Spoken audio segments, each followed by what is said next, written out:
Hello, good afternoon, everyone. Let's start with the third session, day two of this FTP. I think I had already informed everyone in the WhatsApp group that we'll be starting the session at 3:30. Why was there a confusion? A lot of people are asking. Hmm? Good afternoon, sir. Good afternoon, sir. Sir, you are shared in 5:30 in WhatsApp I group. I shared 3:30. I told at 5:30 the session will end. And okay. Well, please read the messages at least. Okay. There was a question in which somebody asked till what time. So I said 5 till 5:30. But I had said that it will next session will start at 3:30 p.m. Okay, sir. So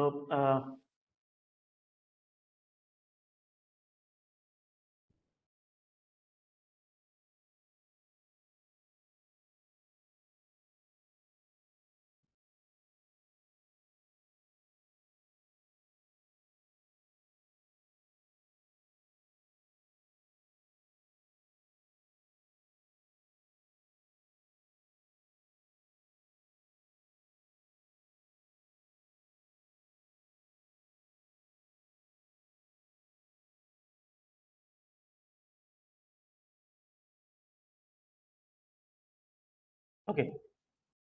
So in the last session, I discussed about creating an MLP. I discussed all the steps that are required to create an MLP, multi-layer perceptron. We discussed about dense layer. We discussed about how neurons are connected. We discussed about the parameters that need to be set. What are the values that need to be passed? We discussed about keras, etc. Now, in this lecture, I'm going to fill in the gaps, and there were a lot many questions. I'm going to answer them, and whatever I missed in that, I'm going to fill with those. Okay. So there are a lot of things that I actually did not discuss in the last meeting, and these are the things like let us start with yeah. Building a model using MLPs and Keras. So in this, I talked about how the batch size is decided, how the hidden units are decided, how the dropout values. I did not discuss about dropout, and I created the structure. This structure. Okay. Now from this structure, what are these values? Let me explain that in bit detail. So first of all, I talked about activation function, and as I said, perceptron is one which has an identity function, or is actually one which does not have an activation function. So if an activation function is introduced, this becomes a neuron. Okay, so we have a weighted sum, and with weighted sum, we introduce an activation function. What are activation functions? I talked about this in the previous meeting that activation functions are the functions which introduce non-linearity in the overall algorithm. And through non-linearity, we are able to find out non-linear decision boundary. If we have non-linear decision boundary, we will be able to classify or segregate non-linear, linearly inseparable samples. Okay, so we'll be able to make decision between classification decisions if the data points are linearly inseparable. So that is why we need non-linearity in the decision boundary mechanism. Now, am I not audible? Audible, sir. Audible, sir. Oh, okay. There might be some problem because it's a huge thunderstorm going on in Allahabad. So there might be problem, but if it is common problem with everyone, then please let me know. I'll try to do something about that. Okay. So activation function is the function which introduces nonlinearity. Now there are different types of activation functions in practice. The one activation function that I discussed in the morning was sigmoid activation function. Sigmoid function is also called logistic function or S function. Apart from sigmoid function, although I discussed sigmoid function, but I used ReLU function in my example. So ReLU function is one of the function which is very famous, right? Why ReLU function is famous? Because a ReLU function is the one which actually helped us overtake the problem of vanishing gradient. So with ReLU function, we were able to clamp down the problem of vanishing gradient in a big way, although not totally, because that will be again the issue of LSTM. In LSTM, again we will see how vanishing gradient is taken care of. But ReLU function was the one with which we were able to at least progress a bit in clamping down the problem of vanishing gradient. What is vanishing gradient? I will discuss probably in LSTM. We will discuss this thing. Okay. So ReLU function is rectified linear unit. In short, it is called ReLU. Is a simple non-linear function. It's like a filter that allows positive input to pass while a negative input to remain zero. So its mathematical equation is y equal to max 0 or x. So if x is greater than 0, then the output will be x, otherwise the output will be 0. Means all the positive value will be returned as it is, while negative values will be given a value of 0. So ReLU function has this curve. Okay. So from origin henceforth towards in the positive quadrant, the x value is returned, while in negative quadrant, negative x, the value remains 0. But there was a problem in the neural network learning. There is a big concept of gradient. So if we have to calculate gradient means we have to take a partial derivative of a given function. In fact, that is the loss function. We calculate gradient of the loss and with respect to the weight value.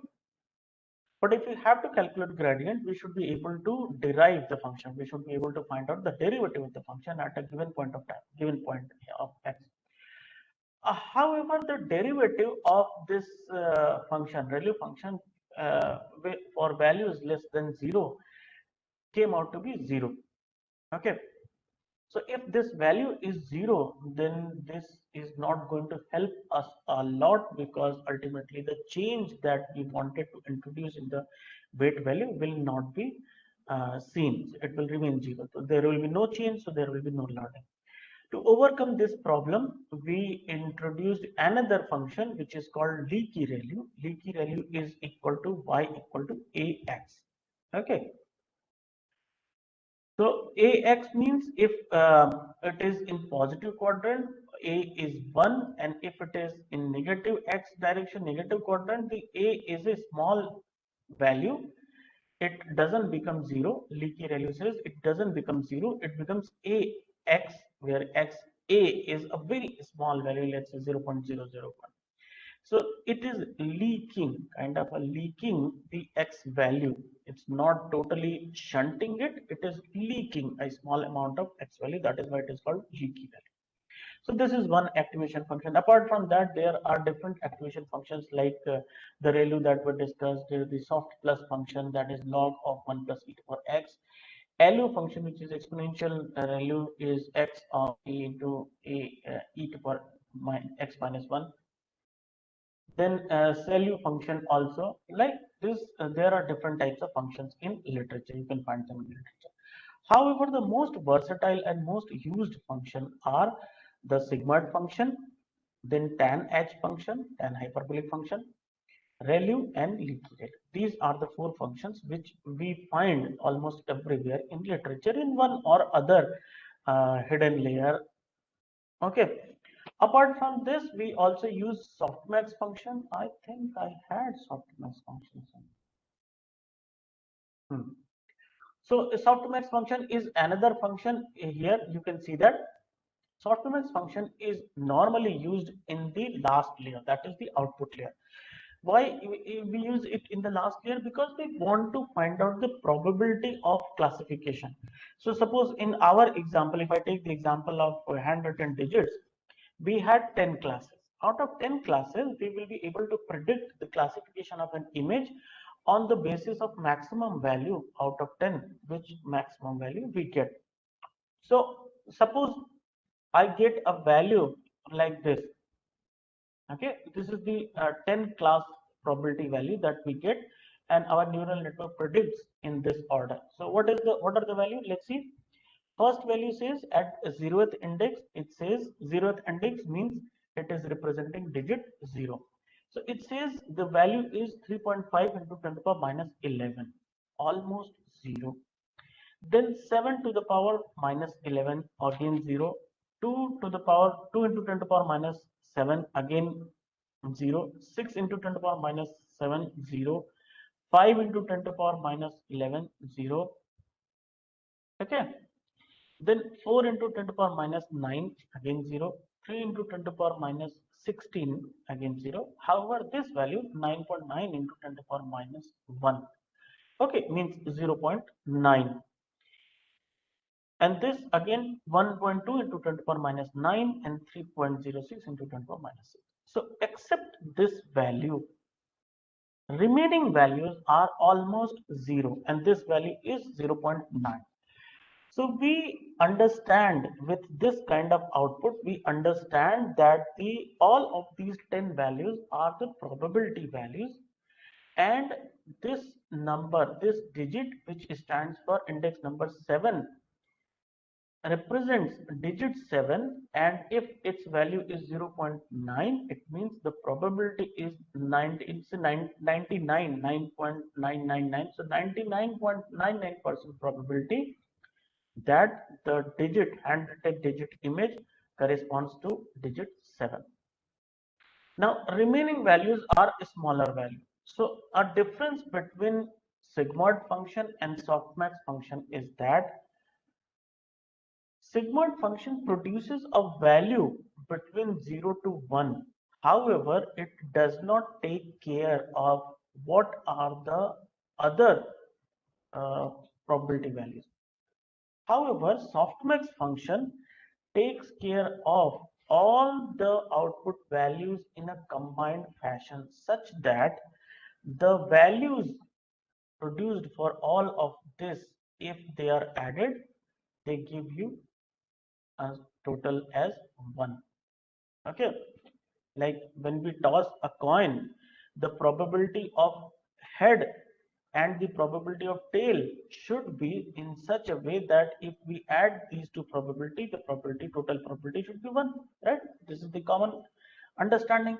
Similarly, if we add the probability of this digit, this image representing 0 is 0, almost very near to 0, it's very near to 0, all of them are very near to 0 except one, which is 9.999, means 99.99% probability that it is going to be 0. So even if it is 99% probability, 0.1 or 1% probability is taken care by all other combined together, right? So softmax function gives you a probability such that sum of all probabilities correspond to 1. That is not given by sigmoid function. Okay, that is why we use softmax function. Okay, now so that is activation function.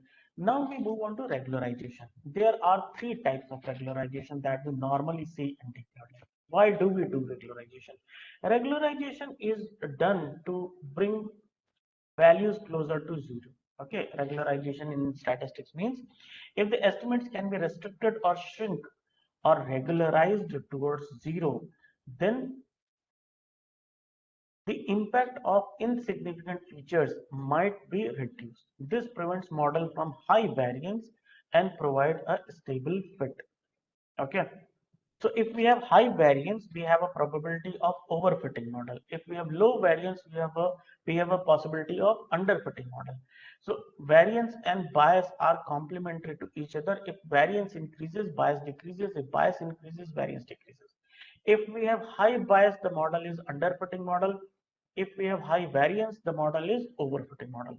And in a way, the objective of machine learning model creation is training is also to maintain a balance between bias and variance. Okay. So neural network has the tendency to memorize its training data, specifically if it contains more than enough capacity. This leads to overfitting. Like someone was asking in the morning that how many layers can we have? See, you can have as many layers as you want in the neural network, but the number of neurons in the hidden layer represent capacity of the network to learn. If the capacity is too big, versus your problem, so the problem that in like problem is very easy, the handwritten digit recognition problem is very small problem, very easy problem, but the problem is very small and you have a huge network, then capacity of the network is too big, and in that case it learns each and every sample by heart, memorizes. So that leads to overfitting. If we test it on an unknown sample, or probably you draw something in paint and test on that on an unknown sample, it might give a very poor result. So you should find a balance between overfitting and underfitting. That is why you should not take a very big neural network at the very first step. You should take a smaller network and then gradually increase the number of layers in that. Okay. In such a case, the network fails when subjected to test data. This is a classic case of when network fails to generalize. To avoid this tendency, the model uses a regularizing layer or regularizer function.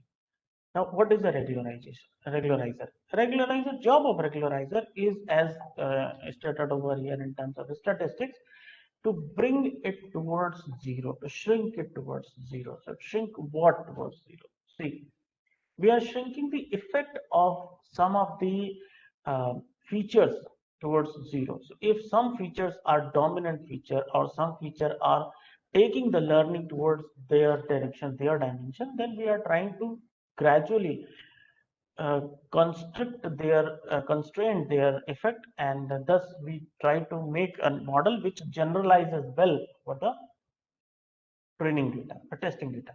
Okay.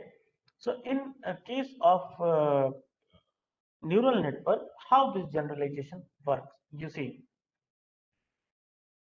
in case of neural network, uh, consider a neural network which is overfitting on the training data as shown in the image below. So what is happening over here? You see, we have this kind of decision boundary. Okay, and this decision boundary is a very perfect decision boundary, which is saying that on one side of this decision boundary are all x's, crosses, and on the other side of this decision boundaries are all circles. So one side has all x, one side has all o's. However, this decision boundary is very complicated, very complex, and the model might overfit. Okay, because I might have something.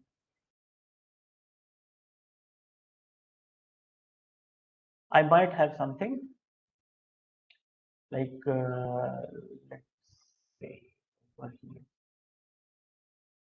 right? I might have something over there. So had I had a decision boundary like this, probably some of them. So I will have two, and I take it over here, let's say, right?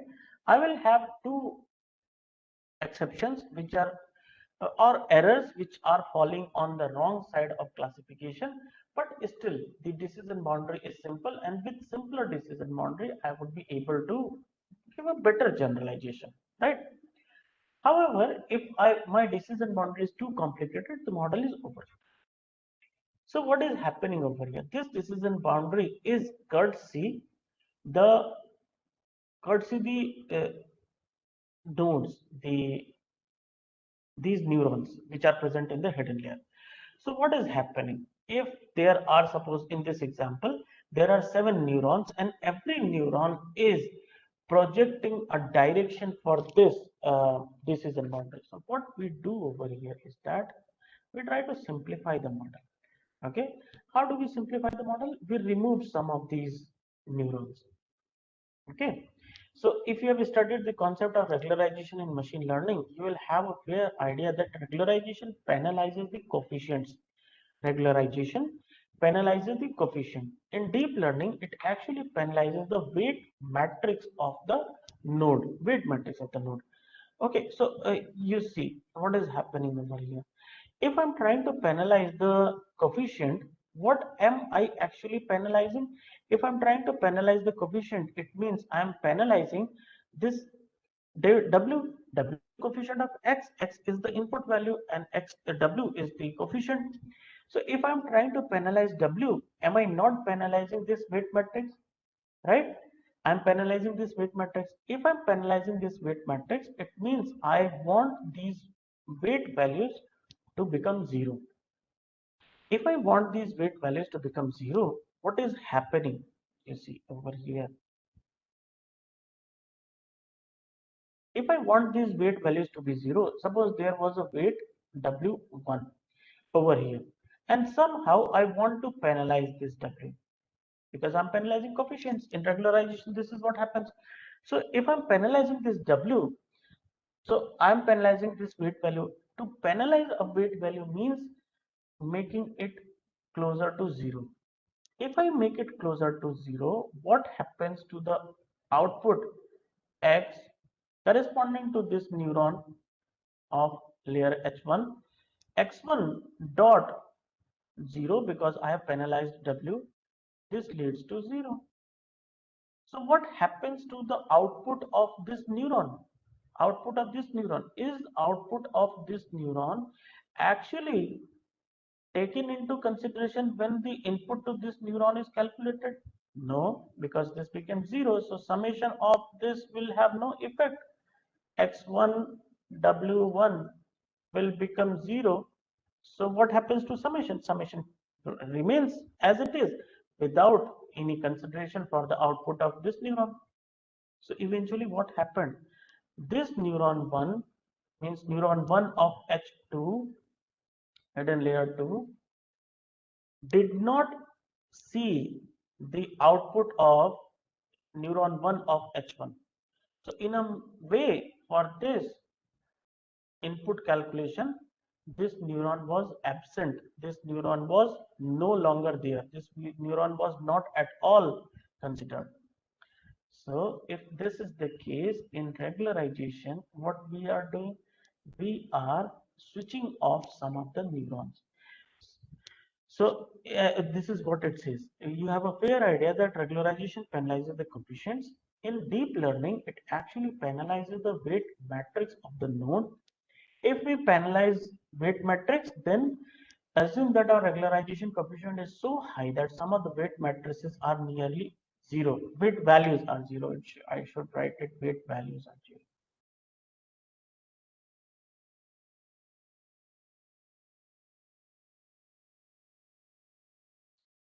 Okay. Some of the weight values are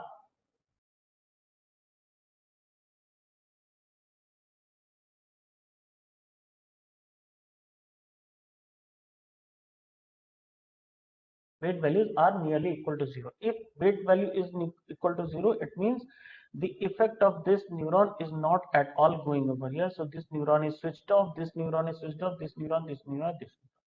So eventually what we are seeing is we have made our neural network very simple, just 2 hidden layer with 1 neuron each, and that results in a very simplistic neural decision boundary.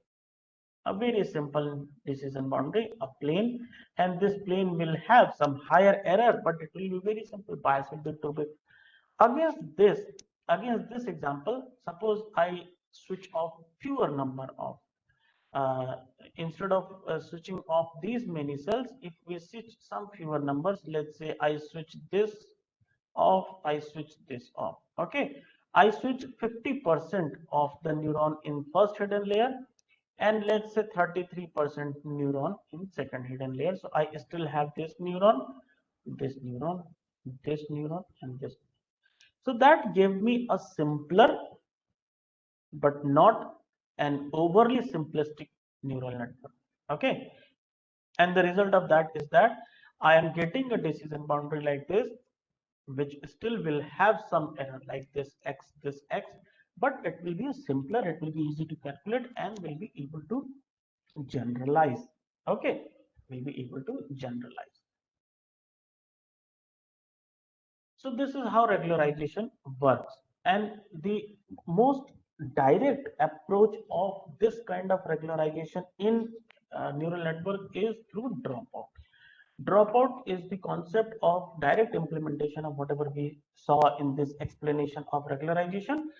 One of the most common regularization technique followed in deep learning is dropout. Dropout layer is a mask. We just do a masking. Okay, we just mask it. Everything is happening, but we don't let the next layer see it. We hide it. Mask that nullifies the contribution of some neurons towards the next layer and leaves other unchanged. We can apply a dropout to the input layer, in which case it nullifies some of the input features. We can apply dropout to a hidden layer, in which case it nullifies some of the hidden neurons. Okay, we don't apply it over output layer. So what is happening in this case?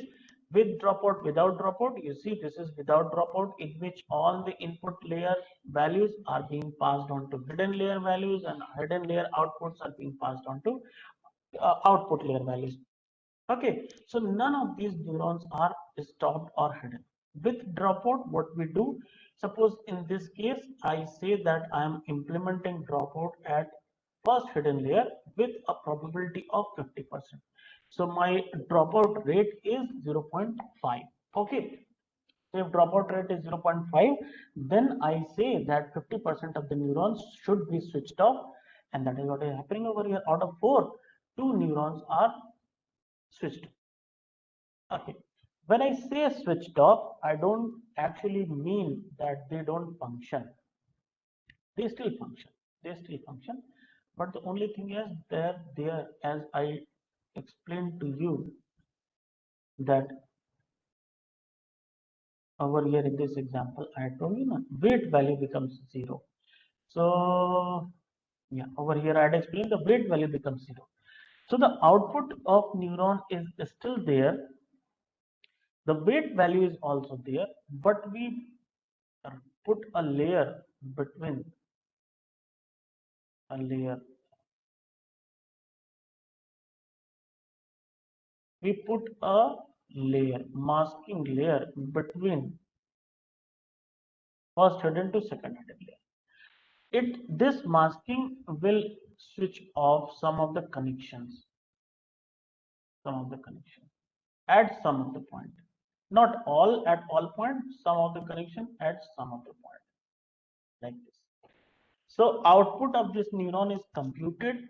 Weight values are also there. It's just that these outputs are not being propagated to the next layer. This propagation is stopped. Okay. कभी कभी होता है ना, कुछ रास्ते बंद कर दिए जाते हैं, तो we just close these roads. We don't actually stop the functioning. We just close this. So this is just a simple mask. If masking is happening, then in that case, what is the output? So if masking is happening, then in this scenario, the remaining neuron, there are 2 neurons which are still there. These neurons have more role to play. They have greater responsibility to predict the digit or the class or the classification responsibility, because ultimately we are not stopping it from learning. The learning will still be there, and error will be generated, and on the basis of that error, the loss function, the gradient will be propagated, and these weight values will be modified. But if there are 2 neurons only, now it will be the responsibility of these 2 neurons to learn to classify properly. Now there are no longer 4 members, 4 neurons in this hidden layer. It's just like a team. When in a team, suppose there are 10 people in a team, and somebody has to face a problem, somebody has some domestic problem, or somebody is facing some health issues, then the other team members rise to the occasion and perform the responsibility of the person who is not present, or probably who is sick or is facing some issues. So it goes without saying over here as well that if a neuron is not appearing over here, then remaining neurons have to take care of the responsibility. Thus, in this way, this whole neural network becomes more robust. Because take the analogy of your team. If the team has one member who is very hardworking, very studious, and does all the job, then other team members totally depend upon this team member. However, if this team member stops functioning, then what happens? Others also have to pass, right? If in my class I make a group, I mean, all of you are faculty, so you know it very well that when we make project groups, 3, 4, 5 student project group, the only one or two student will be working and remaining will be just enjoying. So if I take that studious member out of this group, others member also have to pass. So they will start learning. Okay. So same thing is happening over here as well. We randomly switch off some of these neurons. We don't actually go and look for which student is most studious, which neuron is working properly.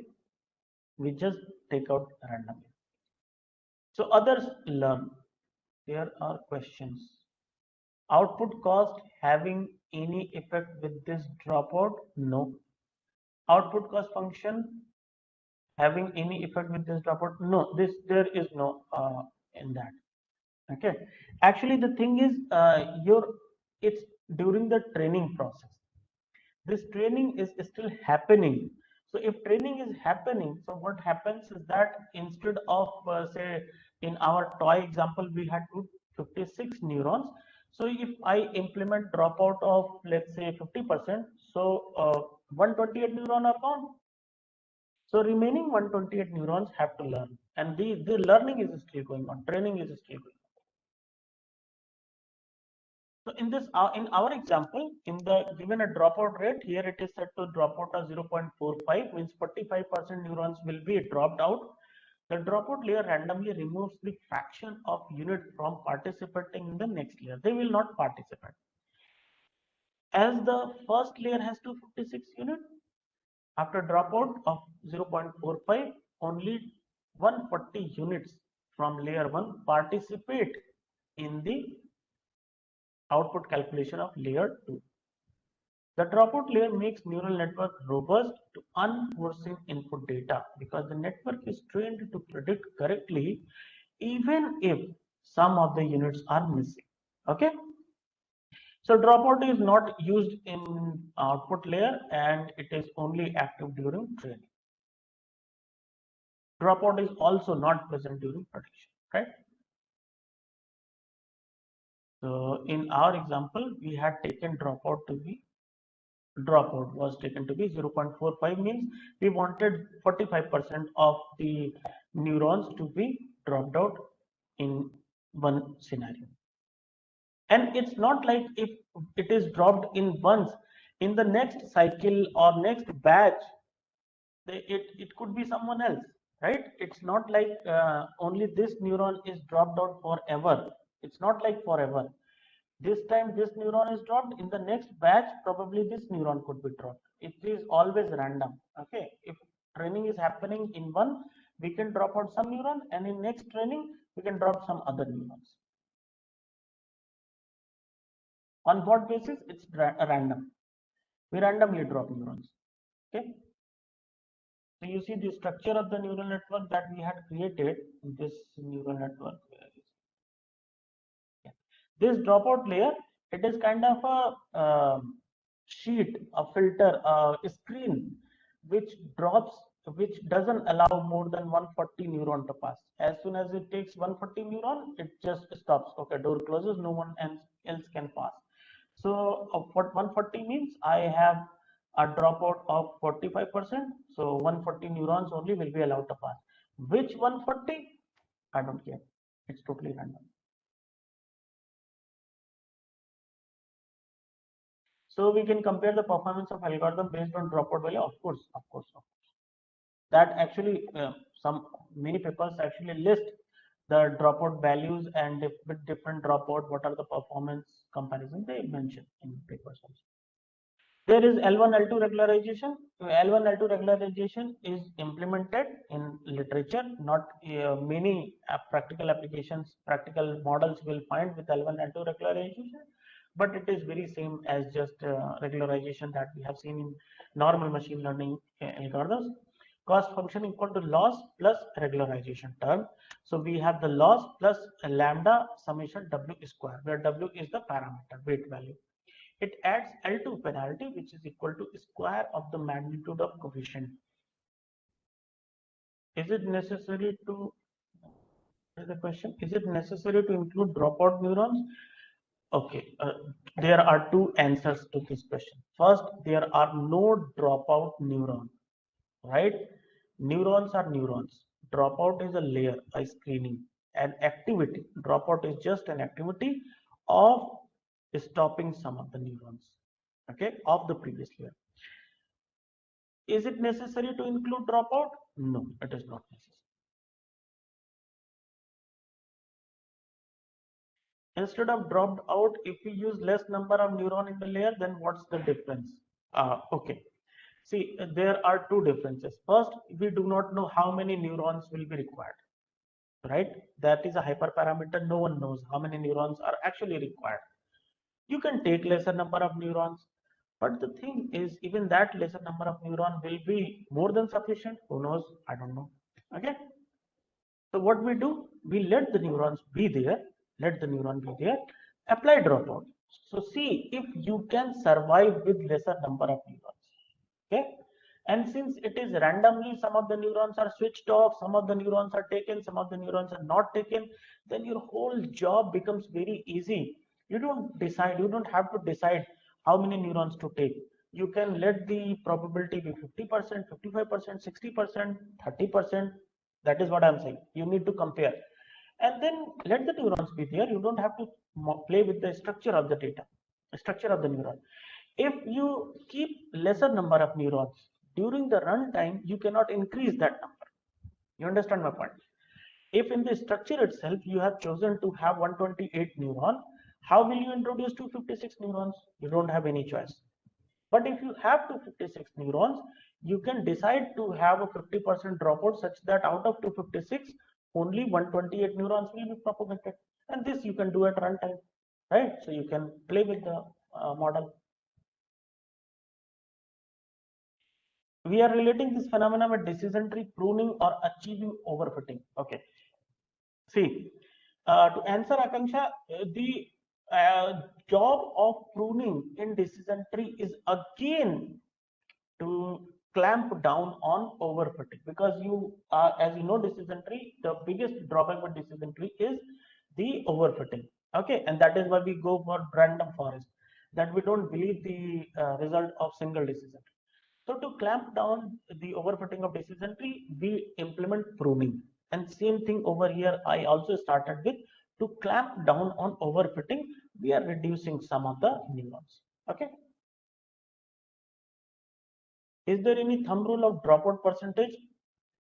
Thumb rule. Again, a hyperparameter. Totally trial and error. But since we stand on the shoulder of our superiors, our seniors, our peers who have done this research, we normally take this value to be 45%. From there we start, because 45% has known to be a very good dropout number. You normally deal with 50%, near about 50%. Why I'm saying 50%? Again, because when I started, I told you that it has become a tradition to have the number of neurons to be a multiple of 2. Okay, if you have number of neurons as multiple of 2, so it starts with 128. Even of 32, 64, nobody is stopping you. But let's say in this example, if we start with 128, you have 128 neuron, 256 neuron, 512 neuron, 1024 neuron, but then the size is increasing by 2. So let us have 50% decrease also. So decrease by 1 by 2. So normally we start from 50%. Okay, midway. Like also the binary search, the best approach is binary search, in which we start with mid and we look at 1/2. This way we are totally discarding 1/2. Okay, so in this case also we start with 50 and then gradually look in 2 direction with trial and error. Okay. So that is regularization. In this L2, we add the penalty as L2 term, which is Euclidean distance, and this is Manhattan distance, the L1 penalty. L1 penalty is Manhattan distance, and L2 penalty is Euclidean distance, that you all know. And this is the code with which you can introduce regularization of L1 and L2. If you want regularization instead of dropout, you can add these. While adding the dense layer, you can specify the kernel regularizer as regularizers.L1 or regularizers.L2. So at the time of creation of that layer itself, you can specify regularizer. Now, output activation and loss function, that I have already discussed. Loss function, I have told you, loss function is the function with which we calculate the difference between true output and the expected output. Now, training a neural network. You see, I'm not going to get into the derivation of this neural network training, but it is mathematical. It will just take some time. Overall, this is the backpropagation algorithm, in which we start with input where we have training examples X and Y. X are the training samples, Y are the labels, corresponding label. We have some learning rate alpha. We have number of input neuron, number of hidden neuron, and number of output neuron. And we create a neural network with one input layer. This is the output, expected output. So number of input layer here, I'm saying one because I have taken an H only. So you can have more of these.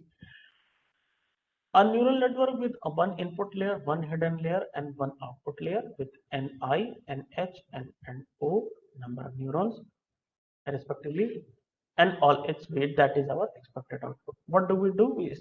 We first create the structure, create feed forward network with Ni, Nh, No. Initialize all weight values to small random number, for example, minus 0.2 to 0.2. Now we repeat until we converge these steps. What are the steps? For each training sample. Now here what we are doing stochastic gradient descent, because with every sample we perform the feed forward, calculate the loss, the gradient of the loss, and back propagate that gradient. So this is the stochastic gradient descent. First step is to feed forward. Propagate example X through the network and compute the output OJ from every neuron. Okay. Now propagate backward. Propagate the errors backward. How do we propagate the errors backward? For each, if it is case one, if neuron is an output neuron, for each output neuron K, calculate its error delta K as OK into 1 minus OK into YK minus OK. If K is the output neuron, right? This is delta error error gradient that needs to be propagated backward. And if the neuron is a hidden neuron, then its error is calculated as delta H equal to OH 1 minus OH summation of WHK delta K over all successors of hidden neuron, because hidden neuron is not the final layer. Hidden neuron has a successor in output layer. So this is how the error for output neuron as well as hidden neuron is calculated. Once you calculate these errors, you implement gradient descent through the simplistic gradient descent. The new weight value will be modified as old weight value plus alpha delta J. Delta J means this delta. Okay, delta K or delta H. This delta J will be replaced by either delta K in case of output neuron or delta H in case of hidden neuron. Xij. So whatever be the input, that Xij, alpha is the learning rate, alpha learning rate from here, and the new weight value is an updation on the over the old weight value.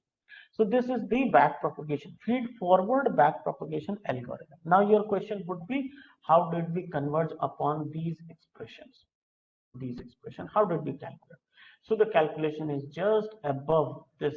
I will share this Colab file, so you are free to explore this. It's I have tried to explain it. I have tried to derive it in as much detail as possible. However, if you have an issue, you can directly write to me and I'll be more than happy to explain it to you. Okay. Now, so I will share this one. Right. So this is the back propagation algorithm. Okay. With every input, we calculate loss and we propagate the loss backward so that weight value, all the weight value of all the edges are modified. If all the weight values are modified, we say that network is modifying itself, network is updating itself to learn new experiences. Now, there is something called optimization. Optimizer is the optimization function which I actually in this training, I use the stochastic gradient descent as the optimizer. Stochastic gradient descent is nothing but an implementation of gradient descent mechanism in which I say that if I have a function like this, a parabolic function like this, then I find the gradient of this function. Let's say I find the gradient of this function, let's say over here, and at this point I find the gradient of this function. So gradient of this function points in the direction of maximum ascent. Okay, so if a gradient points in the direction of maximum ascent, I take the negative of gradient. And how do I find the gradient? Gradient value is calculated as del E. Suppose E is the error, del E upon del W, because W is the value which we are trying to modify. Other than W, nothing is in our control. Only W is in our control. We can modify W only.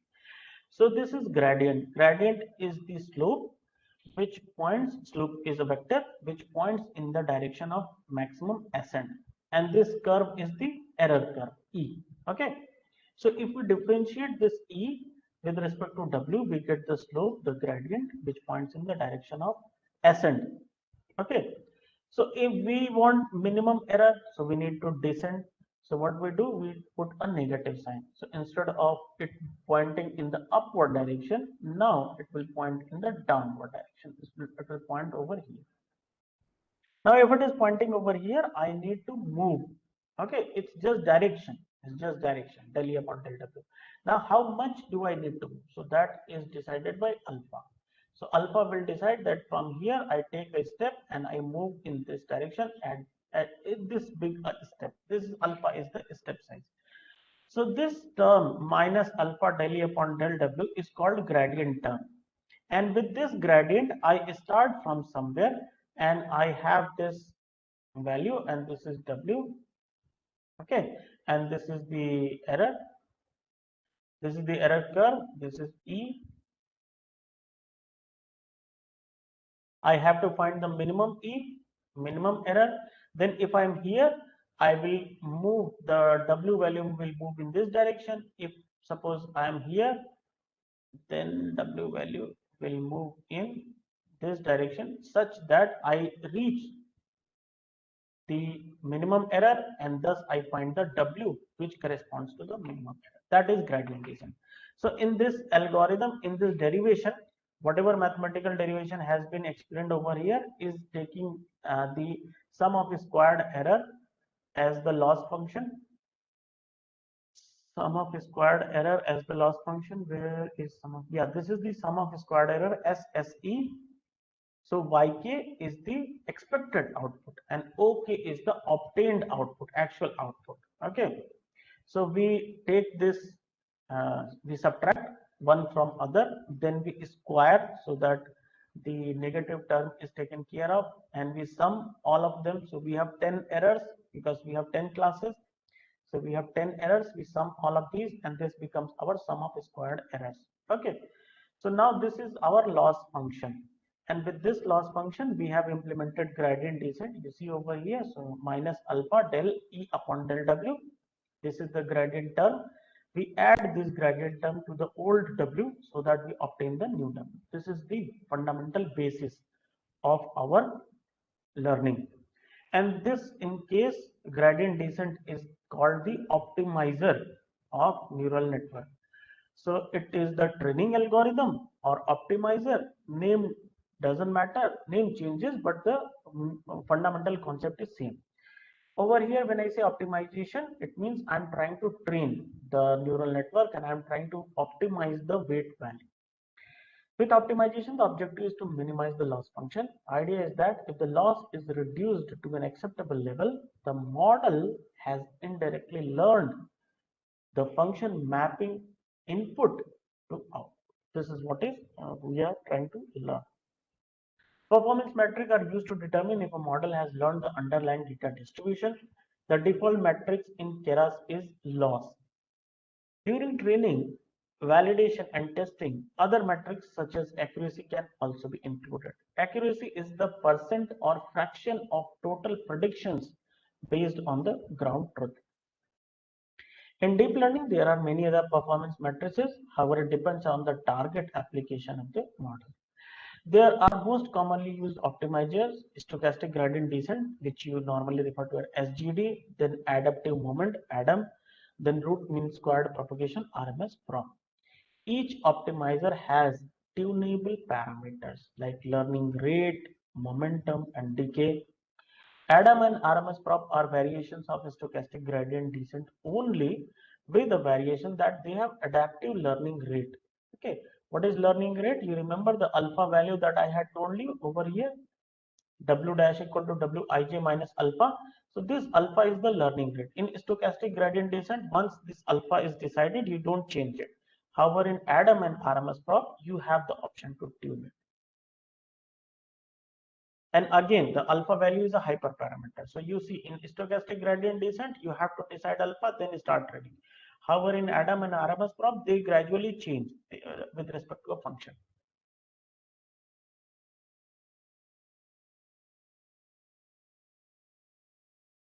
In the proposed classifier, ADAM is used since it has the highest test accuracy. SGD is considered the most fundamental optimizer. It is simpler version of gradient descent in calculus. In gradient descent, tracing the curve of a function downhill finds the minimum value. So much like walking downhill in a valley or opposite to gradient until the bottom is reached. Okay, so that is the concept of gradient descent we all know. So I think I have covered all the concepts. Anything else you wanted to understand over here? There was one question in the previous session about epoch and batch. Yes, I will again touch upon what is epoch and what is batch, what is the difference. Where is the training?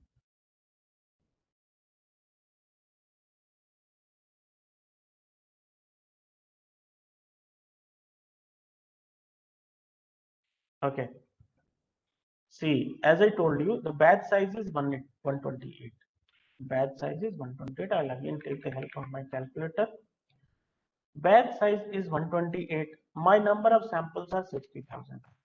I have 60,000 samples. I have 128 batch size. Okay. So if I divide all of them into groups of 128 samples each, how many groups there will be? There will be 468. So in a way, 128 into 468 equal to 59,904 samples will be divided equally, and then 96. So eventually it will be like 59,904 plus 96.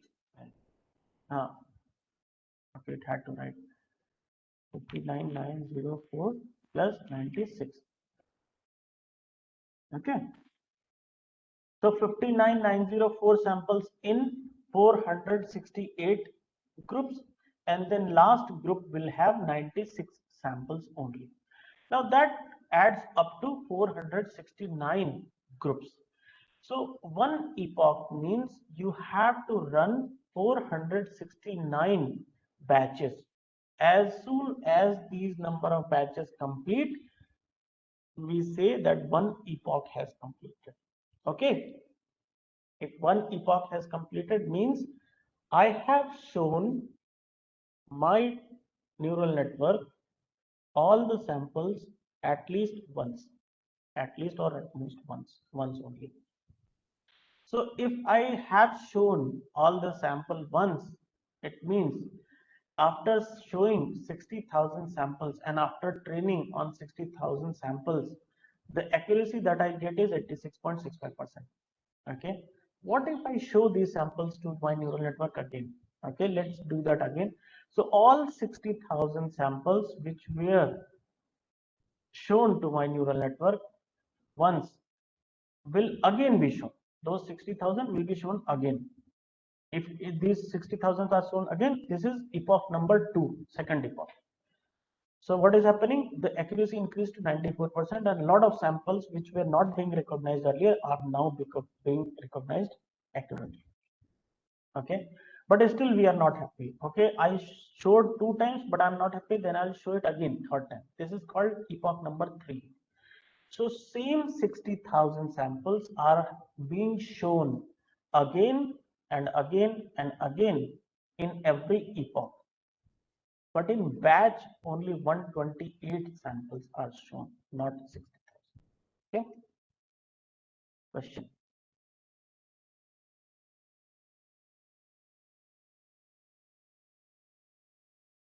Please share PPT in group and register email ID so that we can refer. This PPT I have already shared one. This folder. I think I have shared this folder with you, where all the video lectures of yesterday are present. I will put these two collab files that I have discussed in here only. Okay. Sir, please share this drive. I didn't get it. Thank you. I have shared it over WhatsApp. Oh, today, sir? I think yes. Okay, I shall check it. I'll do it again. I'll do it again. But I Thank think you, I have sir. shared on WhatsApp. Thank you, sir. You have shared video recording link, sir. In the same folder I'll put these files. Okay, so okay. If you have the folder access, you can access them. Okay, sir. Thank you. Right. So I will put it over here. One thing, and then yeah. So let us move on to some practical application of creating MLP. Yes. Now, what I showed you today is one MLP which has been created after several hit and trials, and that is why you had this question: why 2 layers, why 256 neurons, 128 neurons, and so on. So I will show you the actual process of neural network creation, and again it is going to be the same thing, the MNIST data set. And with MNIST data set, we will create several MLPs, and we will try to see what are the problems, how do we handle them. Okay. So in this example, this is an example which is created by my TA, Mr. Paritosh. So all credit goes to him. See, the first one we will create starts from here. So let me just do it. Import all the required packages and classes. It's connecting.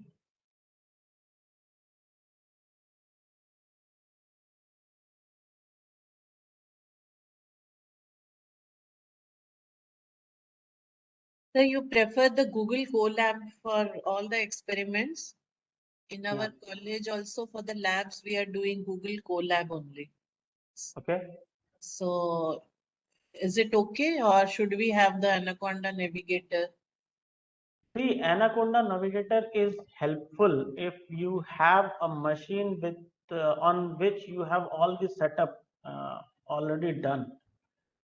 Okay, the issue with Anaconda is that you can install Anaconda and Jupyter runs on that, but then all these libraries, these packages, you will have to explicitly download and install. If you miss something, if you miss some connection, if you don't update, probably these might not work. A lot of different things are there: Matplotlib, TensorFlow, then Keras, then NumPy, then SciPy. All these things you have to individually download and install. Anaconda has a lot of packages, but if something misses over there, and then your hardware should be um, sufficiently capable of performing these things. However, on Colab, we get this automated build, and you see over here we have a hosted runtime, we have a local runtime. We can actually request for more resources, but we'll have to pay for that. But ultimately, the practice for practice, because see, ultimately, if you are working in deep learning research, you need to have a high efficiency machine with you. That is first requirement. But it's not like every time you will be working on high efficiency program, and every time you experiment with all the data set in one shot. We experiment with a small toy data set, we experiment with smaller programs, and then once we are satisfied with our performance, then we move on to the complete data set. Oh, So for this smaller problems, we apply Colab, because I don't okay. have to worry about the performance issue. I don't have to Yes. worry about the settings, and I Okay. don't know which error is appearing because of which setting. Okay, Yes, sir. Yes, sir. Sure, so sir. I just depend upon this to Yeah. So experiment. as a faculty in the lab also, I can recommend the Google Colab officially Yeah, also. That's of what course, I was of course, asking. of course. Thank you, sir.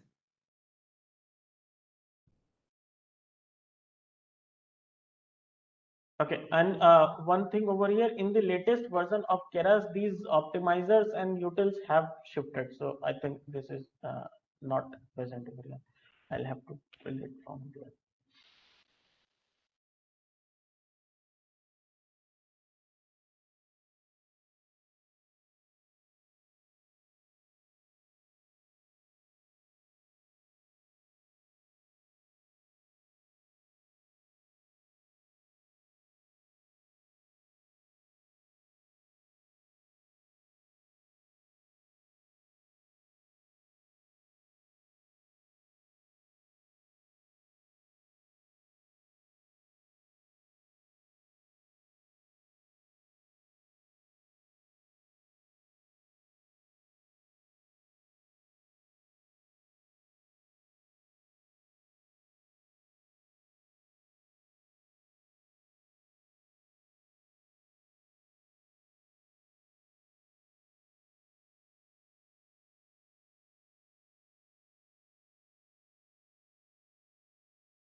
NP, I have NP for sequential non-confidence activation dropout. I will do it.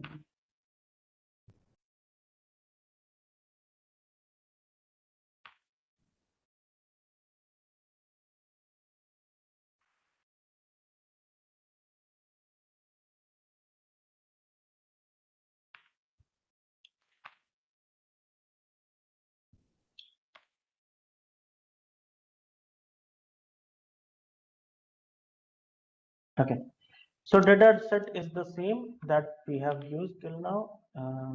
Let me just load it. Then we print the train shape and test shape. Train shape means, as I told you in tensor, first zeroth axis is always the number of sample, then second axis, third axis could be width and height, that is 28 by 28. And in test sample also, 10,000 represents number of sample. Okay.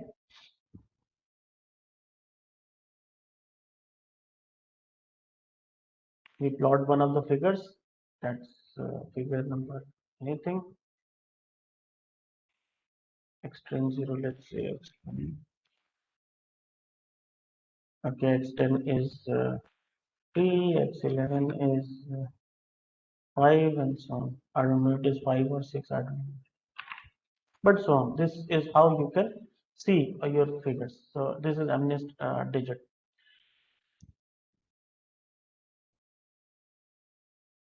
Okay.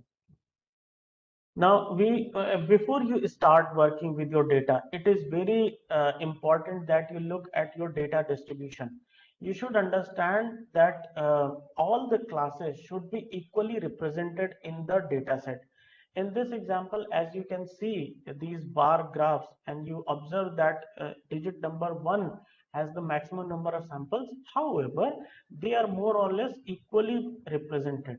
Okay, equivalently represented.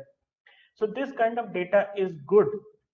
While if we have over weight of some classes and other classes not properly represented, sufficiently represented, then in that case the result will not be good. So in this example, we have almost equivalent representation of all classes.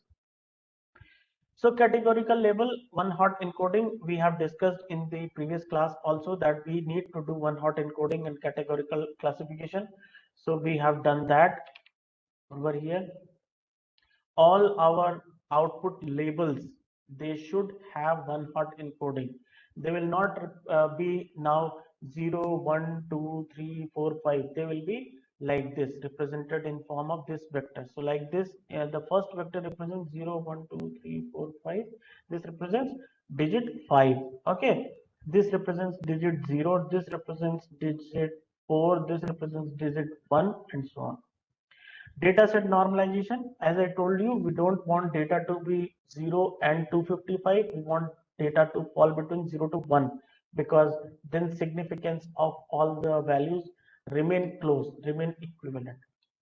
So we will convert them into floating point value which falls between 0 to 1. Now we are going to create the architecture of classifier. In this case, I have discussed whatever is written over here, I have discussed in the class. Let us just jump onto our classifier. In this example, we have tried to give you another flavor of programming. In the previous example that I shown you, I directly added, just like a Lego block, I created the object model, then I added the dense layer, then I added the activation layer, then I added the dropout layer. Okay, so one bunch of first layer, then another layer, second dense layer, activation for second dense layer, and dropout for second dense layer. Okay, so it went on like that. Now here I have a class, defined classifier. In this class, through this function, I'll be calling. So this gives you another flavor of programming. So now what is happening over here? I first initialize random value so that the input could be the weight values could be initialized randomly, right? We have an input image, we call the flatten function. Flatten function performs the same role as we have seen in the previous class when we change the shape from two-dimensional image to a single dimensional, one-dimensional vector. So flatten function does that job over here. Then we have the first layer. First layer we put 16. Remember, in the previous example we had how many neurons we had? We had 256 neurons. Here I am starting with 16 neurons, very few number of neurons again, right? 16 neurons, activation function. I am not adding extra layer of activation.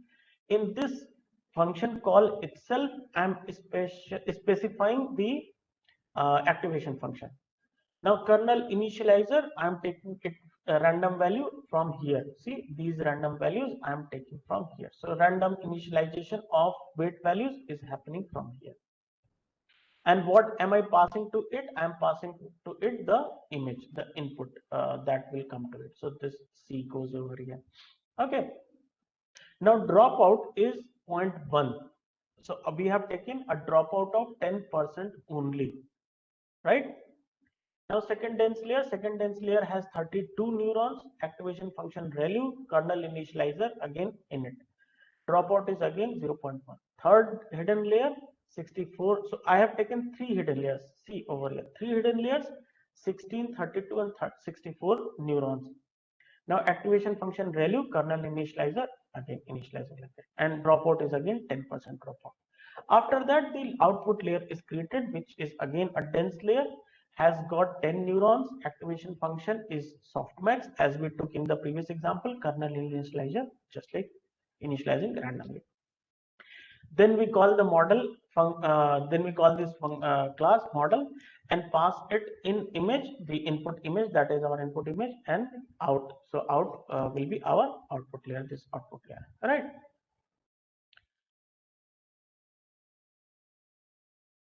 and we compile model.compile. At the compilation step, remember we had given three things: one, the loss function; second, the optimizer; and third, the metric with which we are measuring the accuracy. In this case, accuracy again. So loss function is categorical cross entropy. Categorical cross entropy is not changing because this is related to the problem that we are doing. We are doing a categorical classification categories. There are 10 categories and we are doing classification. So categorical cross entropy is the loss function. It's a standard related to which type of problem we are dealing with. We choose the loss function. Optimizer over here is not Adam. See, in the previous example, we had taken Adam. Results were very good. In one shot itself, we got the best result. But again, as per your question, how did we choose Adam? Why did we choose Adam? So here we are not choosing Adam, we are choosing SGD, the stochastic gradient descent, about which I have been talking since first moment. And the metric is accuracy. Let me run this cell. Okay, so this structure is ready. Once the structure is ready, I can see this structure. I defined this classifier, and when I defined this classifier, I gave the input size as 28 by 28 by 1. Means 1 means there is only one channel. Had there been more channels, it would have given more values. Why there is one channel? Because the image is a grayscale image. In grayscale images, it's only one color pattern, grayscale. If it is RGB, you will have 3 in place of 1. Then I get the model summary. So model summary is here, not okay. Model summary is not there. We just plot. Acha, model summary is here. So this is the model summary that we saw in the previous example as well. And then this is the plot of the model. This is the plot. And see, after that we are going to train. We train using the fit function. How many epochs are there? 10 epochs. Let's see. Again, I'm not doing for 20 epochs. Let us do for 10 epoch only. Okay. Batch size over here is taken to be 64. I remember previously we had taken batch size to be 128. Now I'm taking 64. Everything is changed. But then depending upon that, we must also be ready to face the consequence. How much is the accuracy? You see, previously the accuracy started with somewhere around 86%, right? Now it is 11%. Sir, what is this kernel initializer? Can you please tell, sir? Kernel initializer is nothing but the random values with which we are initializing the weight values. Okay, ultimately there are weight values which need to be initialized. So this Okay, kernel okay. initializer is a parameter which is taking the For the method weights. For the weight. weights. Okay, okay. Okay, thank you. So after 10 epochs of training, our accuracy is 11%, right? Not a good accuracy, not at all a good accuracy. Okay. So as Paritosh says, welcome to practical deep learning. It's hell and you're gonna love it. So at training accuracy is 11%. Now we need to, so our network is not deep enough. Okay. So what is the problem? The problem is that there aren't enough parameters to tune. So the capacity of the network is not big enough so that it could learn the amount of data, the amount of problem that it has to learn. So what we need to do, we need to increase the capacity. There aren't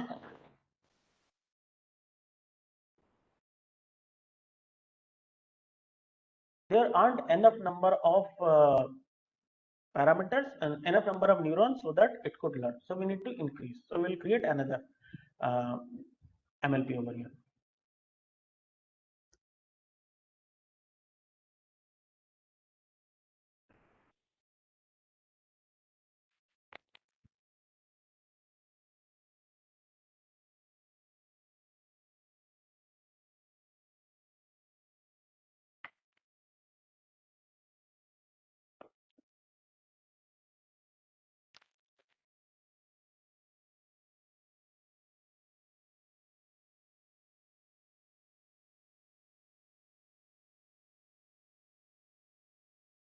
Okay, so we move on to second MLP.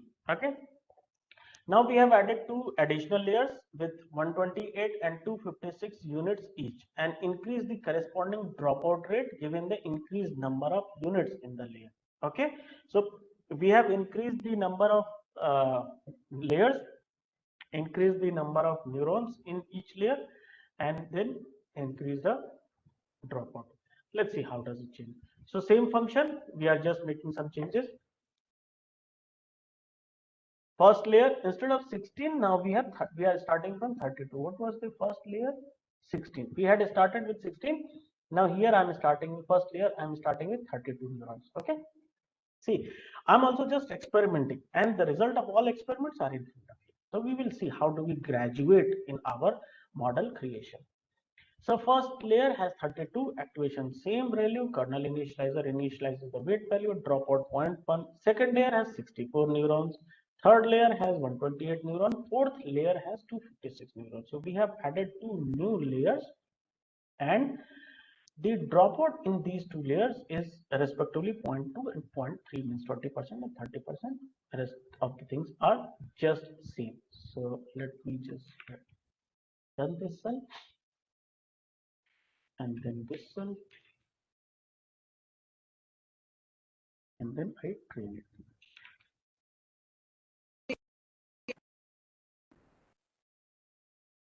Sir, if we make 200, 300, it won't work. It will definitely work.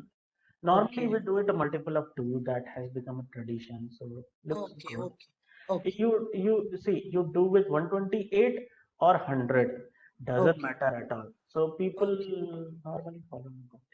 Yeah, some state of art numbers we usually take whatever has been proven Normally, good. no, exactly. Thank you, sir. So our network did not show any improvement. Okay, still bad. It is still 11%. Okay, so let us increase the training to 20 epochs, and you see what it will do, increase the epoch size to, instead of 10, it will increase the epoch size to 20. But what will happen is that this model, I am not recreating the model is already created. And if model is already created, that has already been trained for 10 epoch, right? So 10 epochs are already there. I will do it for 20 epochs more. So how many epochs in total? 30 epochs. The same model will be trained for 30 epochs. So let me do it for 10, 20 more.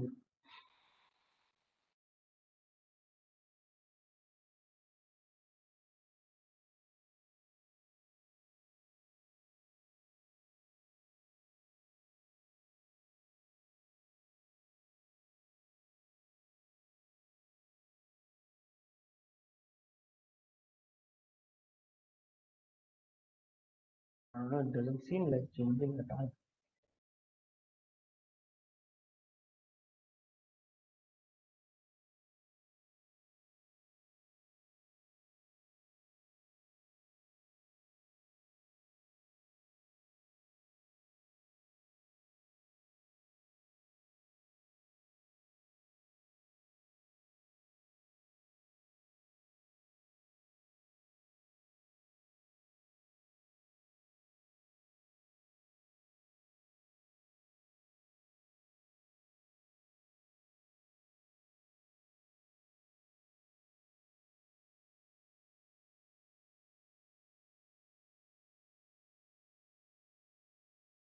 Sharanya has the question, number of attributes should determine the number of neuron used in hidden layer. What attribute? Number of attributes mean what? Where are the attributes?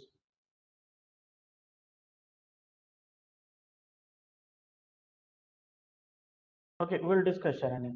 Uh, okay, so see over here, it remained up to 11 percent, 14%, up to 10th epoch, it was 21% only, right? So when I say 10th epoch, means it is not only 10th epoch, the 10th epoch has already been completed over here, and the same model I continued for 10 more epoch, means up in the 20th epoch, it started increasing, or probably 19th epoch it started increasing from 11 to 14%, then 21%, and then gradually picked up the training process. So 26 up to went up to 86%. So when I trained it for 30 epochs, then only it started learning. Okay, so you can imagine, and this kernel initializer, why I am doing this initialization exclusively in this fashion, is also to show you that my results are not random. Okay, when I do it, I have put the seed standard deviation 0.02. I have specified how these random numbers are created, so I can recreate the same thing again and again to show you the same results, because random numbers need to remain similar. That is why I'm getting these 11%, 86%, the similar values. So I got this 86% over here. Okay, see, 86%. In previous run of the same code, I had got 86, and again I'm getting 86 because the weights are initialized in this order, although randomly, but they have a similar seed value. So the training picked up in 19th epoch, and after that it went up to 86% in the 20th epoch. Now, a keen observer might note here that the accuracy starts improving from 8th epoch, whereas according to our previous run of the model, it should at least remain the same till 10th epoch, since we haven't made any change to the model architecture. The reason that we didn't call define classifier and rebuild our model, we called the fit function on the previously trained model itself. This allowed our model to use the knowledge gained from its previous run. So effectively, it is not 8th or 9th run epoch, it's 18th and 19th epoch. Okay. So let's try to improve the accuracy even further. Maybe depth is still an issue, so we add another layer of 256 units. So you see we have 32, 64, 128, 256. Add another layer. How epoch required for training in any network? Again, you see, Mr. Devin, I'm again playing with epochs. So how many epochs required? I don't know. I'm also playing in front of you how many epochs are required. Okay, so let us add another layer, and I added another layer with 256 neurons and dropout. Now I increased it to 40% for this layer. So let me just initialize this. The summary, you see the summary. In summary, we see this is the summary. We have so many layers. Input started from here, then we have flatten. In flatten, we are just flattening. So you see 28 by 28, that converted to 784, a single vector. Okay, here it was two-dimensional vector. Now dense layer has 32 neurons, then dropout has 32. Second dense layer is 64 neurons, then dropout 64. Then third neuron has 128 neurons, dropout 128. Then fourth has 256 neurons, dropout 256. And fifth dense layer has 256 neurons with 256 dropout, and final output layer over here. And if I train it for 20 epochs, now this is a new model. Okay, it is not going to carry on the learning of previous trainings. It is a new model because I created new model over here with this. When I run this, it creates a new model. New model is created. Okay, model defined classifier, this, and new model is created, and then new model is being trained, and now this model will be trained only for 20 epochs, starting from 0. So fresh training.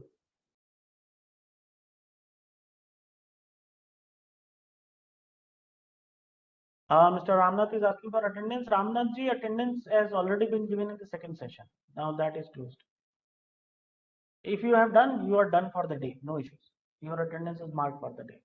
Even if you don't attend this session, you are present.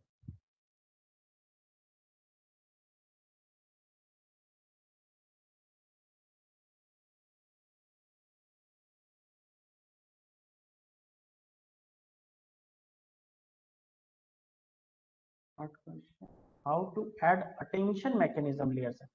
Okay, that is something advanced. I will not discuss the attention mechanism. It will be discussed in later lectures, and that will definitely be discussed. Sir, I think one question was there. Sharanya ma'am asked about the input features. So number of input features will be equal to number of input layer neurons, correct? and nothing to do with hidden layer. Hidden layer can be different, but Uh, input layer should have those many features. Number of features, if it is 28 into 28, so that many neurons should be there in the input layer, correct? yes, yes, yes. And See, hidden if can be different.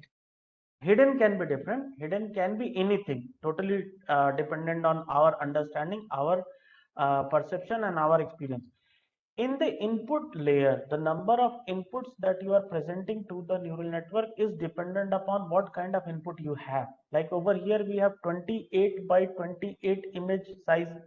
When we convert it to a one-dimensional vector, then 28 into 28 becomes 784. So your new input size is 784. That tells us that number of units in input layer should be 784. That is pre-decided by the input type. Similarly, the features, if you have feature vector, then how many features you have, that decides how many units there will be in the input layer. But for hidden, a number of units, a number of nodes in the hidden layer is totally your choice.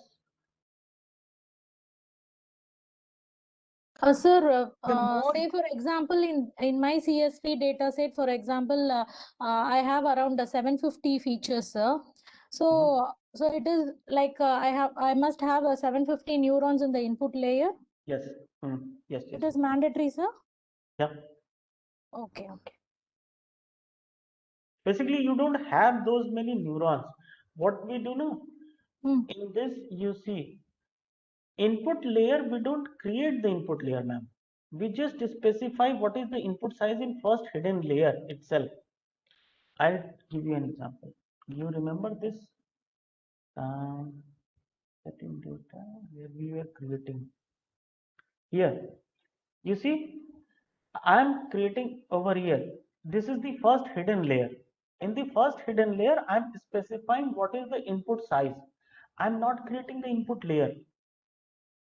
Okay. Okay, sir. Okay. So Okay, this sir. is hidden layer. We start creation from first hidden layer, and at first hidden layer we just specify the input size. Like in your, if you have 750 features, then you specify over here as input dim equal to 750. 750. Yeah, Okay. that will take care of it. Okay. Okay, sir. Thank you, So sir. in our example, you see it has run for 20 epochs, but I think the accuracy is still very bad. Bad choice. Our accuracy has dropped again. Okay. So since our accuracy has dropped again, we can't really say what the reason is here. Okay. And that is something we all face. We don't know what happened. We increase the capacity, we increase the number of layers, so many things we did. Because as per our previous experience, increasing the model capacity should not harm the model in this way. Maybe we made the model overly complex and it failed to converge, right? So we need to investigate this behavior, rebuild the model, and train it multiple times to check if the optimizer is not the problem. So it's a very small problem, and that is why we are able to at least modify and relook in the whole algorithm. But when your problem is very complex, the data is very complex, the objective is complex, whole network is complex, then you need to put in extra effort, and that is where all of us are troubled. And most of the time we give up that it is not converging, it is not giving good result. But the crux of the matter is that probably we are not in the right direction. We are somewhere, suppose our search space is somewhere. Ultimately, we all talk about search space. We are in our search space, solution is somewhere over here, and we are roaming around over here. Okay, then somehow we need to move in this direction so that we are near about the exact solution. So it's better not to give up, keep exploring. That's the main inspiration you should take from here. Sir, I have one question. In research, usually people and the researchers always publish the architecture which has given the best. This is first time I am seeing you go through each of the failures. Don't you think it would be great if we also publish the failures where it fails for a certain problem, so that we all get motivated to see that these are the failure points in the search space for this particular problem. But hardly I get to see such Ma'am, what you are saying is perfectly true, but there are two problems. First of all, nobody is interested in looking nowadays in cutthroat competition. Nobody is interested in looking at how many times you failed. Everybody is, I mean, that says, na, success has so many father, failure has no son. So nobody is interested in looking at your failures first. If you keep on publishing your failure, the number of pages required for your paper will be so many that you will have to pay extra for that publishing your failures.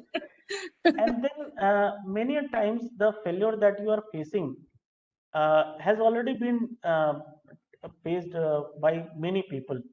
So that these three things are actually the hindrance. That is why we don't publish our failures.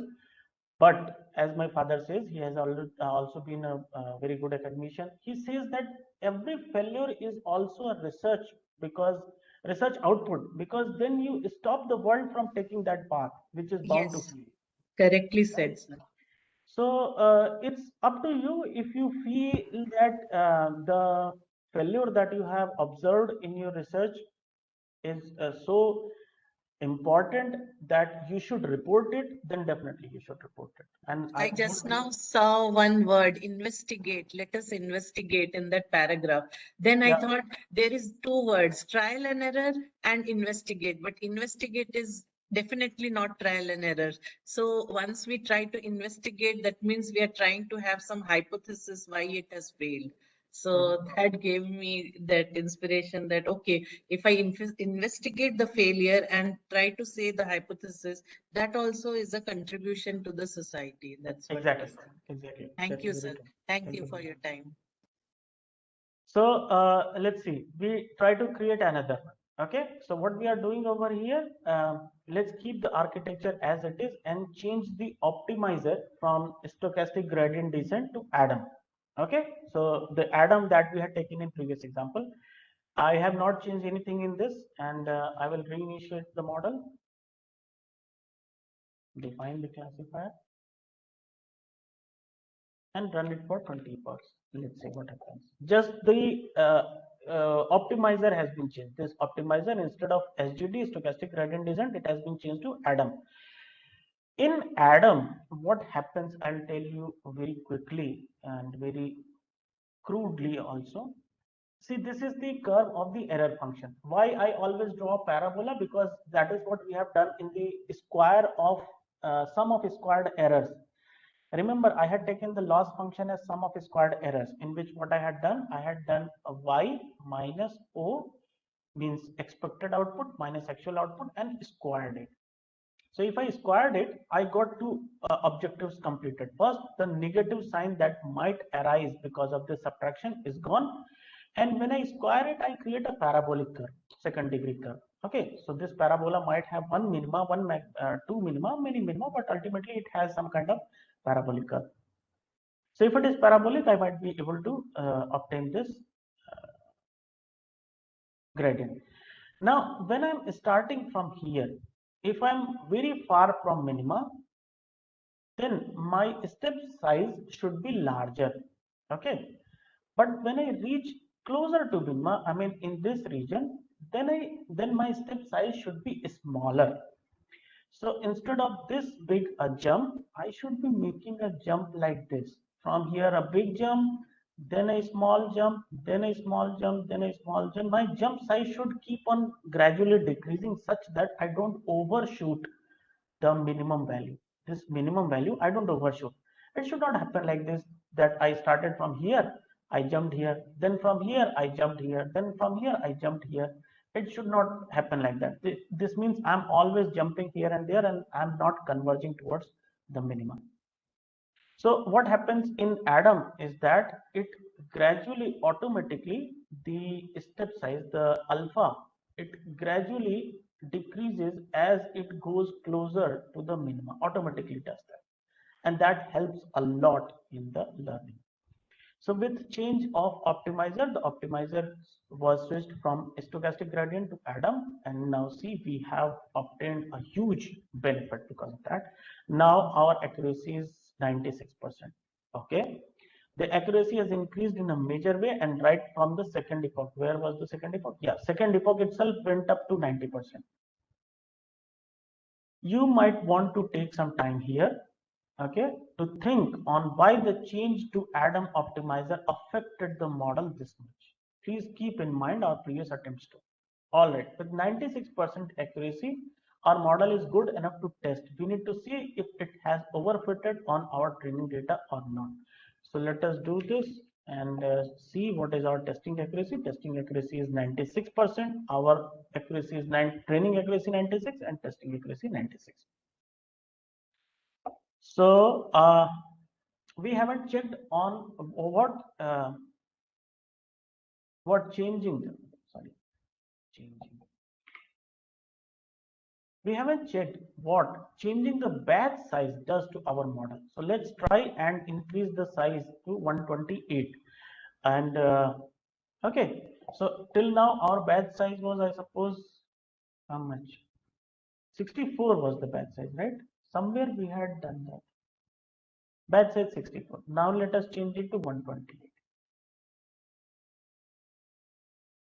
So over here, let us redefine the model. And with batch size equal to 128, let's see what happens.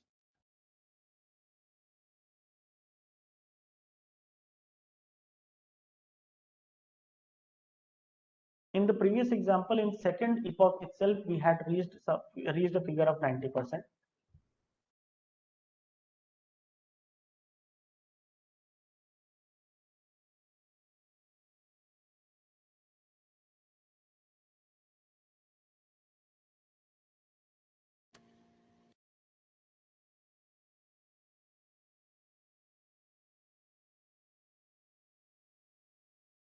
How increase the accuracy of any model if we want? How to increase the accuracy of our model? See, this is what I'm also trying to achieve, higher accuracy. This is how we do it. I am doing it to show you how we do it on a toy example, but the method and the process is exactly same for whatever machine learning problem we are doing. See, in PhD or in any research, if anyone knows the solution or anyone knows the answer, then what is the research? There is no research. What you are doing, you are not doing anything. Whatever you will obtain is already known to someone. What we are looking for is an answer which no one knows. So if we are doing research, we are looking for an answer that no one knows, then how can I give answer for your question, right? So how to increase accuracy? Again, I do not know the answer of that. It all depends upon what kind of problem there is and how do we play with these parameters. It's all a game of trial and error. We have to keep on improving, keep on looking, keep on searching. Okay, so we didn't find much change in the total overall accuracy by changing the batch size. We increased the batch size from 64 to 128. Not that much change. It actually started decreasing the accuracy. And then let us increase the depth of our model even further. Since our optimizer choice was good, we are hoping it can handle a model of increased depth. So we add another layer of 512 units. Okay, let us see what is happening in case of that.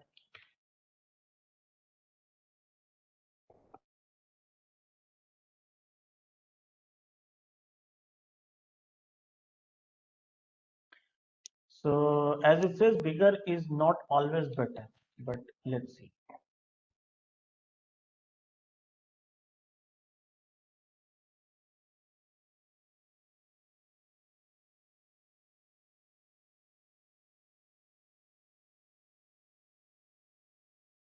You see the time it is taking in every epoch has very much increased. Okay, earlier we used to get one epoch in very fast way. Now every epoch is crawling, taking too much time.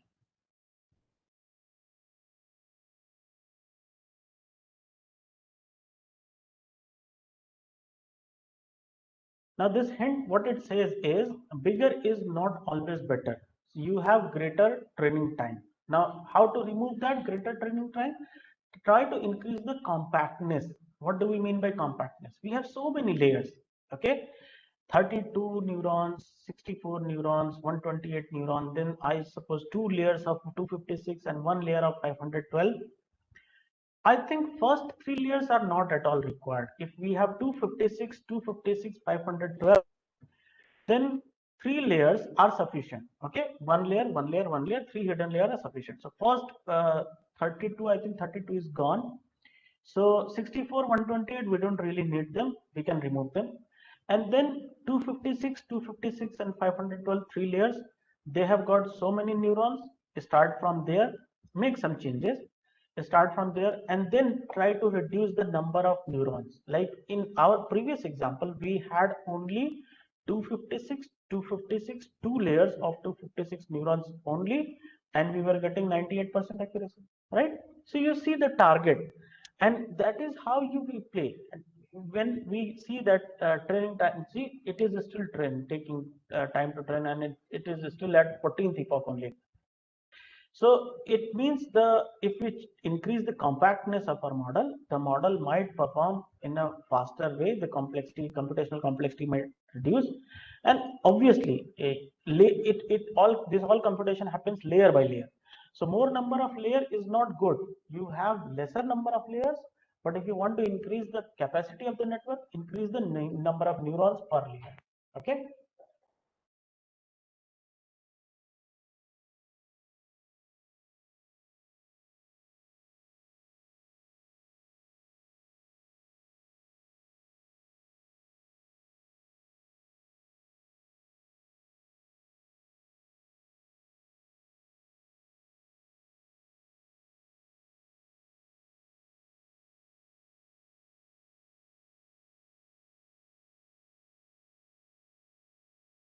Great.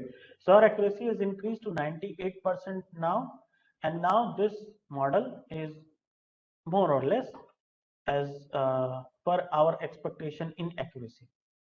After that, we can save once you are satisfied with the model. Although there are so many things in this model that can be changed, and I leave it to your exploration. Whatever you want to change in this, you can change, you can play with it, and you can explore what all can be done.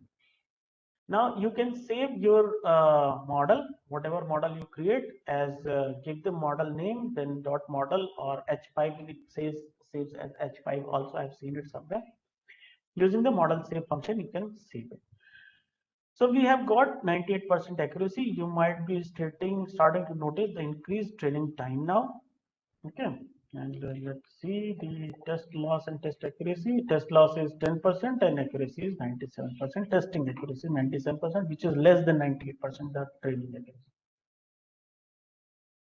The same test accuracy has decreased a bit, but our model is good enough. Please note there that a deeper model might not always be the best idea. It depends upon the scenario.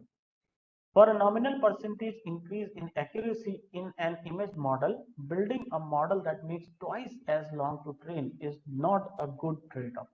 This small percentage will have no consequence in production in case of image classification or recognition model. However, a small percentage increase in ML model used in financial sector may equal to millions in revenue. Okay, so it all depends. It all depends. Like over here, it says that production of image classification or recognition model and in small increase in percentage might not be that useful, but if you are working in financial sector, a small increase in prediction may result in millions in revenue. So if you predict that probably, let's say, Tata Motor is going to go up tomorrow, and your percentage of confidence is slightly better, then you have more confidence that Tata Motor is going up and people invest in Tata Motor, that goes up, then of course it's millions of revenue for your company. Okay, so rest of the things are for Fashion MNIST. The same thing again, we give this as homework to our students to work with Fashion MNIST, whatever we have done with handwritten digit dataset, and I'll also give this to you all as homework, and I hope that you all work on this and explore on your own. Okay, explore to see what is happening, how the results are there, how you can improve upon the accuracy. Okay, any question?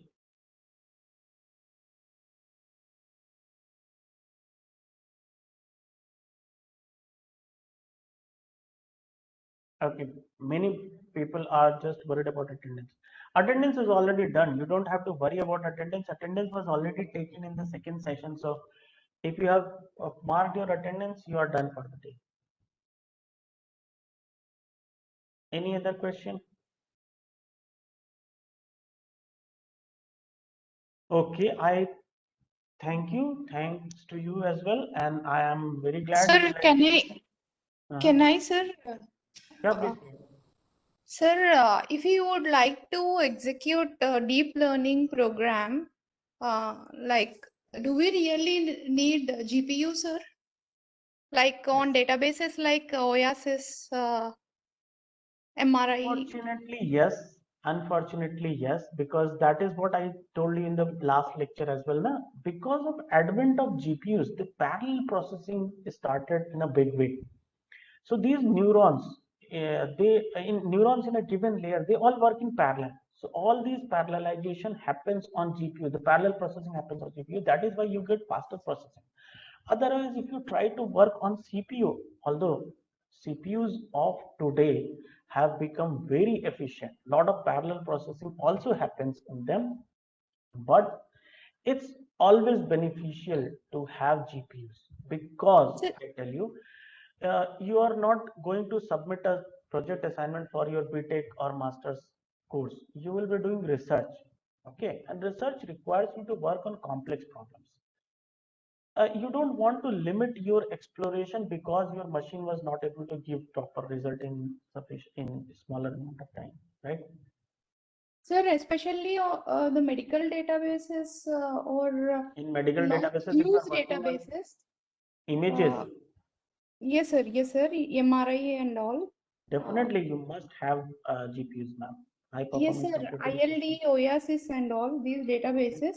If we are for training purpose, that is fine. We require a GPU. And testing purpose, is it necessary, sir? Testing not necessary, not at all necessary. Testing is very easy because see, testing you are working on a already trained model. And Yes, what sir. is an already trained model? Already trained model is nothing but a combination of weight matrices and a structure. Okay. Yes, sir.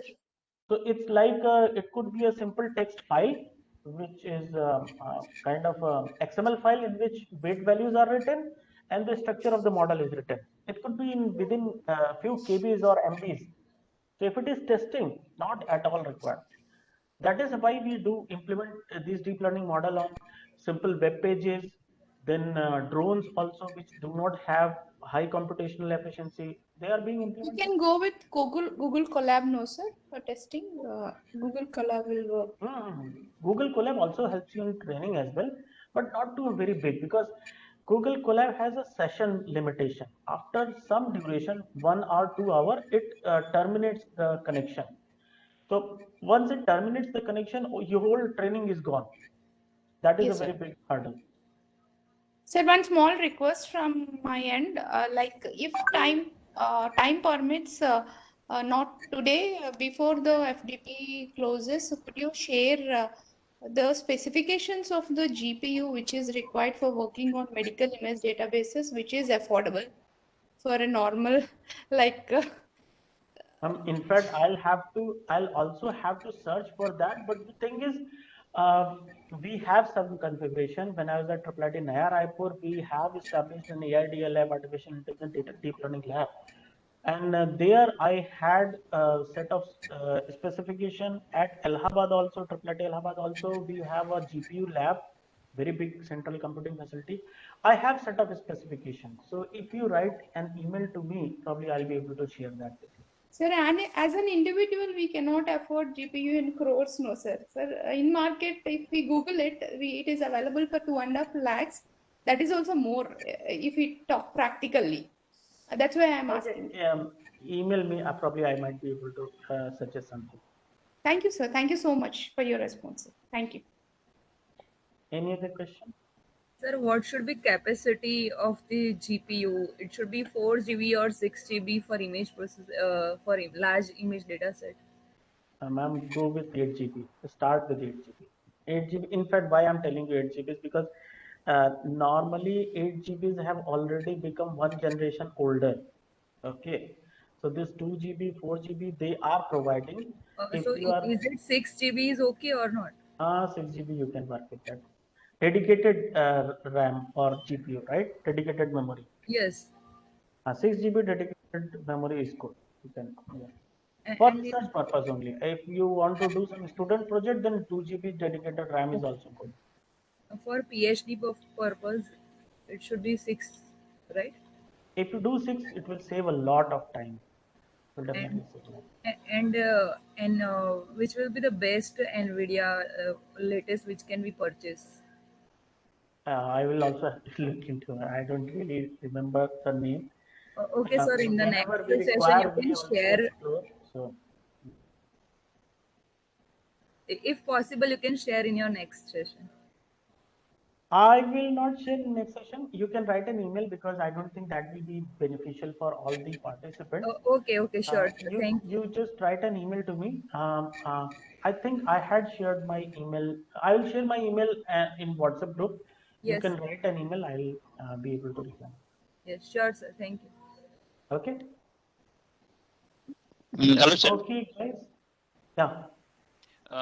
One query is there from my side that is just like training and two separate things are there and testing is there for verification finally. So in case training concepts of learning is there. So like that, my query is in case of testing also any kind of learning approach is possible. Why do we need learning in training? We don't need learning in training. Not okay.